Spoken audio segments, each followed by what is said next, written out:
guys, welcome to my channel. Today we will take a look at the Toyota Hilux GRS model. This is the top of the line of the Hilux pickup of Toyota. Titingnan natin kung ano yung mga features that differentiate it from the normal Hilux pickup.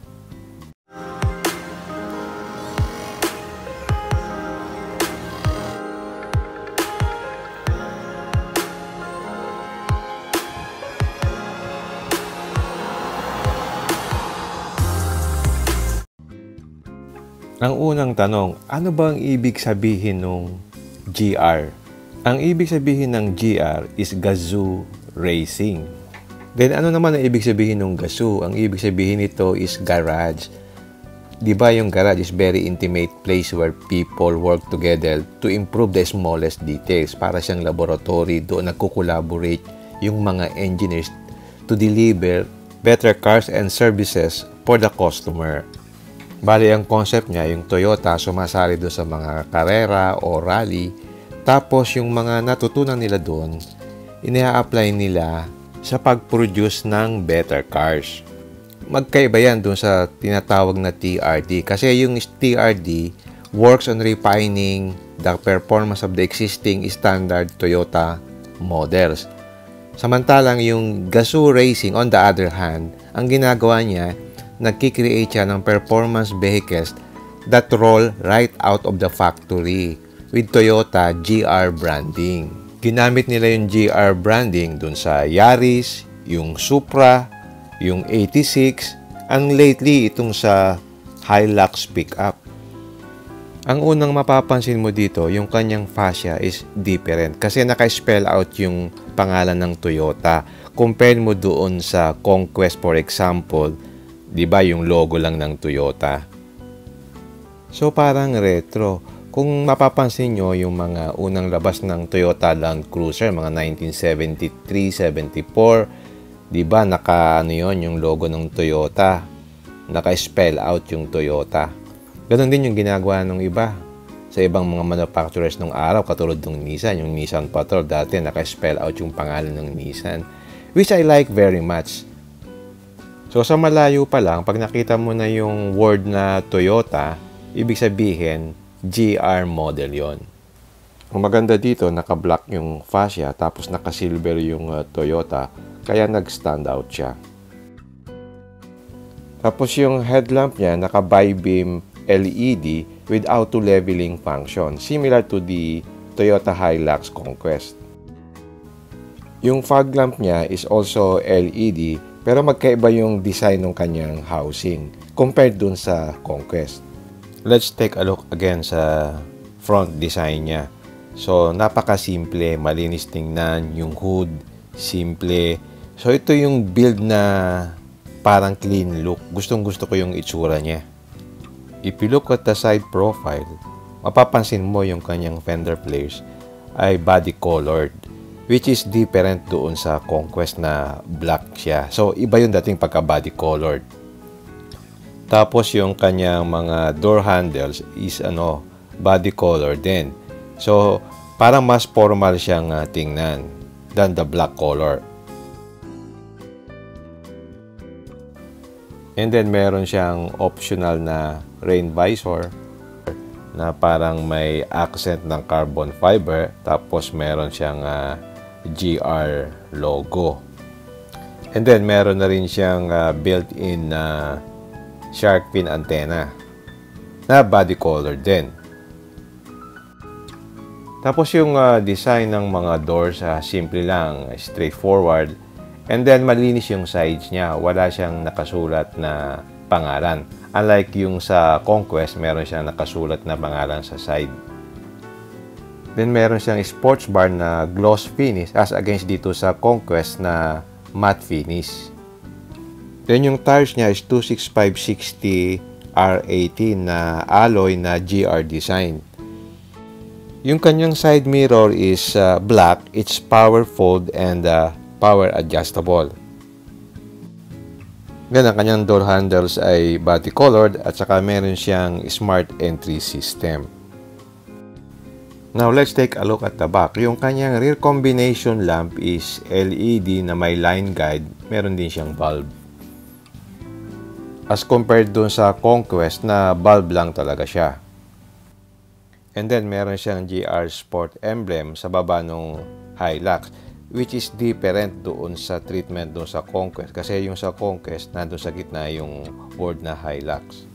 And maganda yung design ng kanyang rear bumper. Merong dalawang parking sensor sa bawat sides. So, bali, 4 yung parking sensor niya.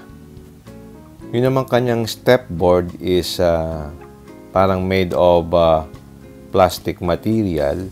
Similar dun sa Conquest. So, bagay siya. And then, meron din siyang bed liner. Tapos, merong logo dun sa bandang harap ng Toyota. And then, yung tailgate niya, merong assist. So, hindi siya mabigat pagka binubuksan. This is a very nice feature, especially kung malimit kang magkarga o magbukas sarado nitong tailgate. Ang size ng wheels niya is 18. And then, ang design ng mugs niya is specific dito sa GR model. Although, ang suspension niya is lip spring pa rin. Ang napansin ko lang dito, yung kanyang brake steel drum pa rin, hindi siya disc brake. Kasi yung sa Raptor, naka-disc brake na eh. Sana ginawa na rin nilang disc brake yung sa likod, similar dun sa Ford Raptor. Ang isang maganda dito, sa harap, naka-GR caliper siya. So, maganda yung stopping power niya. Ang isang features nga pala na naiba ito from other Hilux models is naka-KYB shock siya na monotube. Pero, naka-lip spring pa rin siya. So, medyo matagtag pa rin. Pero at least nag-improve naman. Ang Hilux kasi known for its bad riding quality eh. Pero at least dito, nagkaroon ng improvement. Okay, silipin naman natin yung interior. Ang mapapansin mo dito, yung design ng kanyang seat. Bali, naka-suede siya, saka yung leather with red accents. Tapos, merong GR logo doon sa headrest.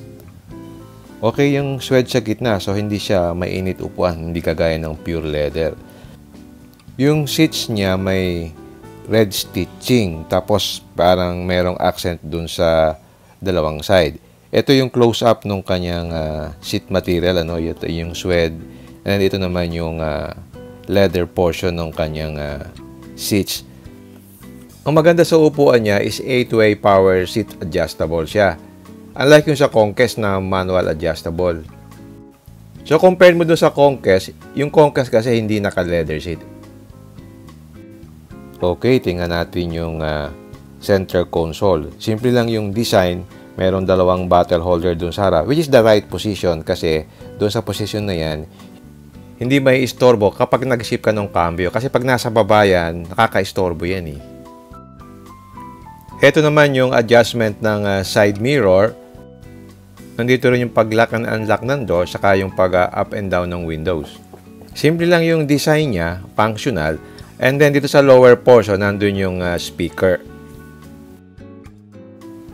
Ito naman ang itsura ng kanyang dashboard. Simple yung design ng dashboard, parang straight line lang niya. Tapos meron lang head unit dun sa gitna. And then yung kanyang headliner is kulay black din. Okay, dito naman sa steering wheel, nandun naman yung mga switches to control the multi-information display. Tapos dito naman sa left side, yung pag-control naman ng volume ng head unit, saka pag nag-change ka ng channels. Tapos, leather wrap yung kanyang steering wheel with red stitching. Tapos dito sa baba, merong siyang GR na emblem. And I must say, mas maganda yung quality ng leather nito compared dun sa Conquest na parang matigas yung pagka-leather niya. And at the same time, tilt and telescopic na rin siya. When it comes to adjustability, mas maganda siya. Ang napansin ko dito, meron siyang paddle shifter. Yung sa Conquest kasi, wala siyang paddle shifter. And then, nandito yung cruise control. Sa normally kasi, nakalagay yan doon sa malapit doon sa may kasama doon mga switch dito sa itaas, di ba? Pero ito nasa baba, which is very unusual. Check naman natin yung ibang features. Dito, takaw pansin yung push start button na may GR na logo. Ang ganda niya. Nandito naman yung control ng 4x4. And then dito yung control ng aircon. So you can increase the fan speed here. And then yung temperature control dito naman. And dual zone climate control din siya. Ito naman yung kanyang head unit. Of course, meron niyang Apple CarPlay at saka Android Auto, which is normal sa mga sasakyan ngayon. Ito naman yung unique feature niya sa ibang brand, no? Meron siyang Eco Mode saka Power Mode. And then dito, napansin ko dito, yung kanyang handbrake, manual pa, which I like kasi ngayon, uso na ngayon yung electronic parking brake eh. By the way, 6-speed yung kanyang automatic transmission, which is normal lang sa mga pickup kasi it was designed for loading. Hindi naman siya talaga yung mga highway driving talaga eh. Tapos yung kanyang cambio is gated, which is different from the others na diretso lang. Yung center console naman niya, malalim, pero wala lang siyang saksakan doon sa loob. Normally, may mga USB port dyan eh. O kaya 12-volt socket, pero ito wala siya. Namang itaas ang headliner niya is kulay black, which is bagay sa team, no? Tapos itong sa harap sa driver, wala siyang vanity mirror. Dito naman yung lalagyan ng sunglass at itong cabin light niya is ordinary lang, hindi siya LED. Tingnan natin itong sa passenger side kung may vanity mirror. Meron siya. So meron siyang vanity mirror for the passenger. At dito naman sa lower left side, nandito yung switch ng 360 camera saka yung sa parking sensor. By the way, ang globe compartment niya dalawa. Ito yung sa baba, tapos dun sa taas merong pang isa. So dalawa siya. Punta naman tayo dito sa likod. Una mong mapansin yung floor mats niya merong GR badge. Tapos yung upuan niya sa likod, composed din ng leather saka yung Alcantara type dito sa gitna, parang suede, no? Ang maganda dito, maganda siya kasi meron siyang tie support. Hindi katulad ng iba na parang bench type. Nasa kung napansin dito, wala siyang aircon vent. Naiiba sa ibang mga pickup kasi sa ngayon, normally meron ng aircon vent dito sa likod. Tapos meron siyang USB port dito. Pero ito wala. Which for its price, dapat meron na siyang ganun, di ba? Dito naman sa likod ng seat, merong pocket. Tapos meron ditong hook na pwedeng sabitan ng pinamili. And doon sa itaas, meron din siyang hook. And then dito sa gitna, meron naman siyang cup holders, which is normal lang sa mga sasakyan, ano? And then tingnan natin yung ilalim. So pag itinaas mo to, meron dito, sigurado meron ditong area or compartment. So tingnan natin yung loob, no? So dito ang nakalagay is yung yung kanyang mga tools yan. So okay lang yan. And then dito, kompleto naman ang headrest dito sa likod. Meron siyang 3 headrest. At least meron doon sa gitna. Kasi pagka long trip, importante yung headrest eh. Ang isa pang napansin ko dito, meron siyang grab handle dito sa likod. Sa Fortuner kasi wala. And then doon sa harap, meron din. So, bali 4. Sa harap saka sa likod. By the way, ang engine nga pala nito is 204 PS. Or about 200 horsepower. Tapos, yung torque niya is 500 Newton meters, which is very strong.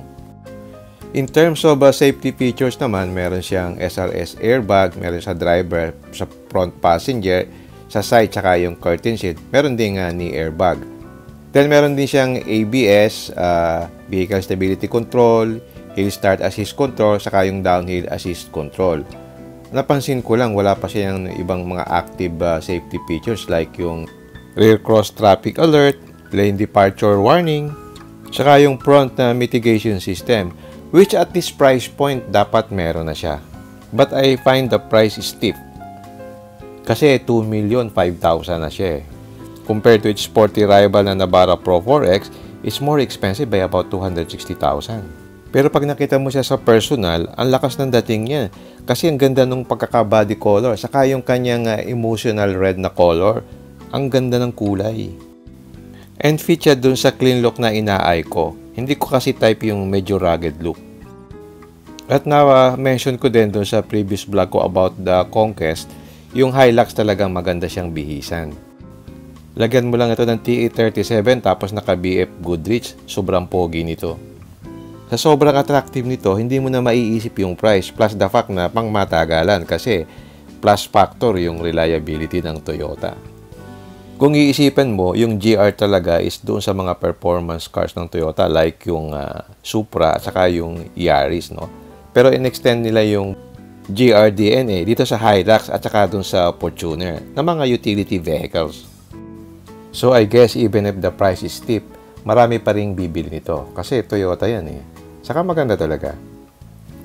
In closing, I would say na yung motorsports initiative ng Toyota was successfully applied in the development of the numerous production cars.